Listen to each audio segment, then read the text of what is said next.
एक ओंकार सतनाम करता पुरख निरभौ निर्वैर काल मूरत अजूनी सब भंग गुर प्रसाद जप आज सच जुगाद सच है भी सच नानक होसी भी सच। वाहिगुरु जी का खालसा वाहिगुरु जी की फतेह। Dear students, in this video I am going to cover very important question. अब जरा ध्यान से देखिएगा क्वेश्चन को। Following is the balance sheet of Jai and Veeru as on 31 March 2021। Blah blah blah blah blah. Question को अपनी बुक में से देख लीजिएगा और इसका सबसे पहले हम रिवैल्यूएशन अकाउंट बनाएंगे। सो रिवैल्यूएशन अकाउंट कैसे बनेगा हमारा? नुकसान अमाउंट, फ़ायदा अमाउंट लिख दिया। सबसे पहले आपको बोला provision for doubtful debt is to be maintain 5% on debtors. Debtor 60,000 के हैं, 60,000 का 5% 3,000 हो गया। 3,000 आपकी प्रोविजन होनी चाहिए। पहले से ही कितनी है? 2400 की, मतलब पहले 2400 थी, अब उन्होंने बोला 5% क्रिएट करना। 5% ऑफ डेटर्स 60,000 के हैं, 5% ऑफ 60,000 3,000 की आपको अब क्रिएट करनी है। पहले से ही कितने की थी? 2400 की थी, मतलब आपकी कितनी प्रोविजन बढ़ गई है? 600 की। तो to provision for doubtful debt 600 लिख देंगे। Outstanding rent was payable 15,000। आपका बैलेंस शीट में कहीं आउटस्टैंडिंग रेंट नहीं दिया, मतलब आपका नया कर्जा क्रिएट हुआ तो आउटस्टैंडिंग रेंट मेरी लाइबिलिटी हो गई, नुकसान हो गया क्योंकि नया कर्जा क्रिएट हुआ। 15,000 को नुकसान साइड लिख दिया। फिर एक्रूड इनकम 4500 की है, वो अपीयर नहीं कर रही है बुक्स में, अब it is to be recorded, मतलब ये हमारा फ़ायदा हो गया बाय एक्रूड इनकम। फिर उसके बाद हमारा अगला पॉइंट है, जय इन्वेस्टमेंट्स ले गया 18,000 की वैल्यू पे। पहले ओरिजिनली इन्वेस्टमेंट थी मेरे पास क्वेश्चन की बैलेंस शीट के अकॉर्डिंगली 24,000 की। 24,000 की इन्वेस्टमेंट वो कितने की ले गया? 18,000 में, मतलब नुकसान कितने का हो गया? 6,000 का। तो नुकसान वाली तरफ 6,000 लिख दिया। अब बैलेंसिंग फिगर रिवैल्यूएशन लॉस आ गई 17,100। रिवैल्यूएशन लॉस को ओल्ड रेशो में बांटते हैं, 3:2 ओल्ड रेशो है, बांटा ये आ गया। अब इस क्वेश्चन में मेरे पास अलग क्या हटके काम यह है कि इस क्वेश्चन में कैपिटल अकाउंट भी बनेगा, करंट अकाउंट भी बनेगा, क्योंकि क्वेश्चन में मेरे को करंट अकाउंट के बैलेंस भी दिए हुए हैं और कैपिटल अकाउंट के बैलेंसेस भी दिए हैं। तो पार्टनर्स कैपिटल अकाउंट पर्टिकुलर्स जय वीरेश्वरी, जय वीरूश्री। पार्टनर्स करंट अकाउंट पर्टिकुलर्स जय वीरूश्री, जय वीरूश्री। सो बैलेंस ब्रॉट डाउन करा कैपिटल्स का 81 और 90। नया बंदा श्री आया, कैपिटल 60,000 की लेके आया क्वेश्चन के अकॉर्डिंगली। बस यही ट्रांजैक्शन इधर आनी है, बाकी सारी किधर जानी है? करंट अकाउंट में। अगर किसी पार्टनर ने कैपिटल से पैसा विड्रॉ करा होता तो वहां पे हम लिखते टू कैश, ब्रैकेट में लिखते ड्रॉइंग्स आउट ऑफ कैपिटल, पर ऐसा कुछ है नहीं है, कुछ विड्रॉ नहीं करा। सो जब पार्टनर्स कैपिटल अकाउंट बनेगा तो जो नया बंदा कैपिटल लेके आएगा वो आप क्या लिख देंगे? By bank capital. और ये पार्टनर्स कैपिटल अकाउंट खत्म हो गया, बैलेंस कैरी डाउन कर दिया। अब पार्टनर्स करंट अकाउंट बनाएंगे। पार्टनर्स करंट अकाउंट इसलिए बनाना पड़ रहा है क्योंकि मेरे को बैलेंस शीट में करंट अकाउंट के बैलेंसेस दिए हुए हैं। तो by balance brought down, balance sheet में करंट अकाउंट का बैलेंस जय का 30,000 का दिया है, वीरू का 6,000 का दिया है। नया बंदा आया, गुडविल लेके आया, तो वो बाय पीएफजी लिखेंगे। उसको किस रेशो में बांटेंगे? Sacrificing ratio. सन का फॉर्मूला लगाएंगे और सैक्रिफाइसिंग रेशो निकालेंगे। ओल्ड रेशो भी दे रखी है, न्यू रेशो भी दे रखी है।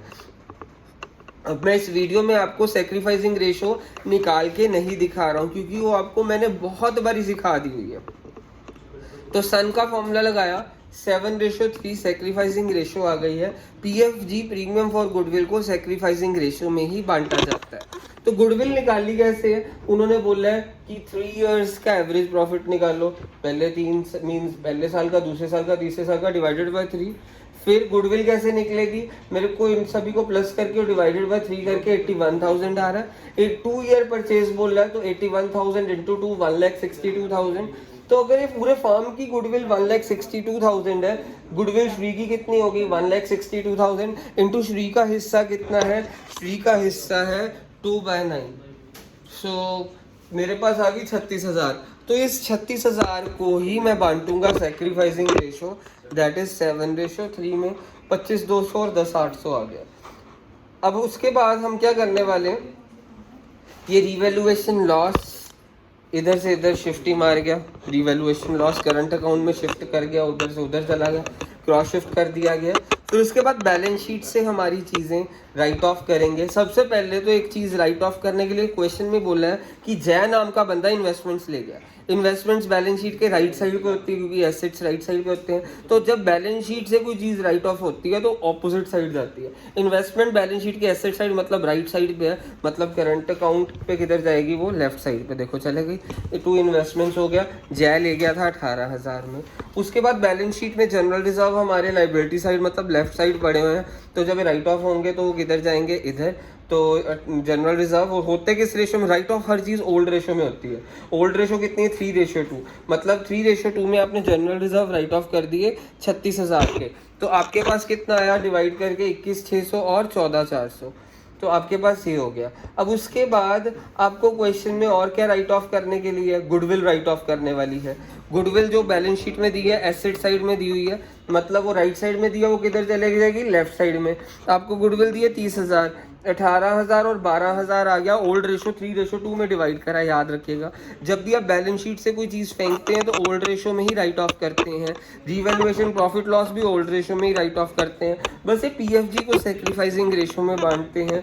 और हमारा ये पीएफजी इतना लेके आया, मीन्स श्री लेके आया था 36,000, जय को इतना मिल गया, वीरू को इतनी मिल गई प्रीमियम फॉर गुडविल 25,200 10,800। इन्होंने आधी विड्रू कर लिया। अगर जब इनको मिली थी तो हमने यहाँ पे बाय पीएफजी लिखा था, जब इन्होंने निकाल लिया तो हम कहाँ पे लिखेंगे, उधर 2 कैश ब्रैकेट में पीएफजी 25,200 का आधा 12,600, 10,800 का आधा 5,400, आधी विड्रू कर ली है। फिर उसके बाद 2 balance carried down, 2 balance carried down अब निकाल देंगे इसका टोटल, दोनों तरफ लिखा, उसमें से माइनस करा 17,940 आया। इसका टोटल 21,200 दोनों तरफ लिखा, इसमें से माइनस करा 6,960 आया। अब हम बैलेंस शीट बना देंगे। बैलेंस शीट्स का देखिए format, liabilities amount, assets amount, capital के बैलेंसेस वहाँ से लिख दिए, कैपिटल अकाउंट के बैलेंस कैरी डाउन के।